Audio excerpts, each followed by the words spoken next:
Bonjour à tous, je vais vous parler d'Obsidian. C'est un logiciel de gestion de connaissances et avec toutes les ressources et toutes les SAE qu'on a, c'est l'application que j'ai choisie personnellement pour prendre mes notes. Donc je vais vous expliquer aujourd'hui comment est-ce que ça marche. Donc les principaux atouts d'Obsidian, c'est qu'on va pouvoir prendre des notes rapidement et uniquement en local. On va pas avoir à se soucier de la mise en forme parce qu'il faut juste utiliser les bonnes balises, mais on va pas avoir devoir changer la taille de police, etc. Ça, on s'en occupe pas. C'est Obsidian qui s'en occupe. On va pouvoir mettre en forme plus facilement du code et également on va pouvoir avoir une vue d'ensemble sur son cours, un peu en constellation.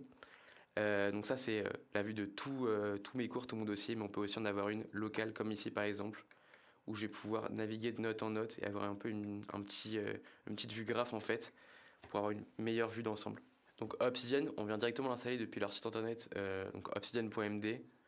Vous venez l'installer et une fois que c'est bon, vous allez arriver sur cette page-là et vous allez avoir une interface qui ressemble à peu près à ça.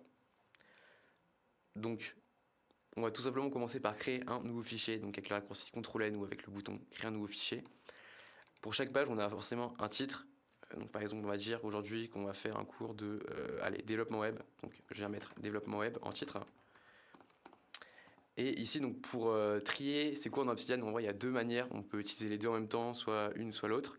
On a une manière plus classique d'arborescence avec des dossiers comme on a sur notre ordinateur de base. Donc, par exemple, je vais créer un dossier développement web dans lequel je vais pouvoir ranger mes cours. Donc, même si je crée d'autres pages, on va pouvoir les ranger comme ça. Et également, je vais pouvoir mettre des tags juste en dessous. En vrai, je peux les mettre partout dans ma page, il n'y a aucun problème avec ça. Donc, par exemple, hashtag devweb. Que je vais pouvoir faire apparaître ensuite dans ma vue graph. Pour mettre en forme son cours sur Obsidian, on va utiliser ce qu'on appelle le Markdown. Alors ça paraît hyper compliqué comme ça, mais c'est hyper simple, c'est utilisé dans beaucoup d'applications, donc dans ChatGPT, dans Discord, dans GitHub, enfin vraiment partout. C'est tout simplement la syntaxe, par exemple, pour mettre les textes en gras, où je vais utiliser deux astérisques, comme ceci. Je peux mettre les textes en italique en utilisant un seul astérisque, comme ceci. Pour les titres, je vais pouvoir faire un hashtag, puis un espace, puis écrire mon titre. Si je fais un titre 2, un H2, je vais pouvoir faire deux hashtags. Pareil pour le titre 3, etc., etc. Je vais également pouvoir faire des bullet points, des listes à puces. Donc élément 1, élément 2, tout simplement en faisant un astérisque et un espace. Également, je peux faire des listes numérotées. J'écris 1, je fais un petit point, espace et hop, la magie opère, etc.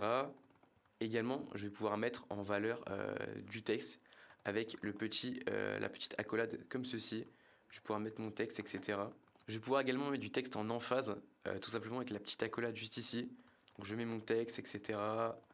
Et hop, et on peut aussi la mettre en mode callout comme sur Notion, c'est-à-dire faire une emphase avec un petit icône. Donc par exemple, je vais mettre le mot-clé info pour un callout d'information. Je mets mon texte et quand je retourne à la ligne, hop, ça me fait un truc tout beau, tout propre. Comme j'ai montré juste avant, on va pouvoir taper du code. Pour ça, je vais faire trois petits accents graves. Pouvoir taper par exemple, si je veux faire du PHP, je vais taper PHP. Si je veux faire du JavaScript, JS. Je vais à la ligne et là, je commence à taper mon code. Et ça va me le mettre en forme tout beau, tout propre, comme sur VS Code par exemple. Et également, je vais pouvoir aussi écrire des maths si je veux. Donc pour ça, rien de plus simple, je vais venir mettre mon calcul entre $2.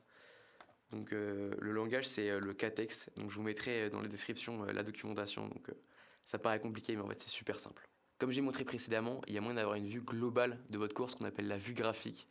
Pour travailler avec rien de plus simple, je vais pouvoir ajouter sur toutes mes notes des petits tags, donc pour ça je fais un petit hashtag et par exemple on va créer un petit hashtag court.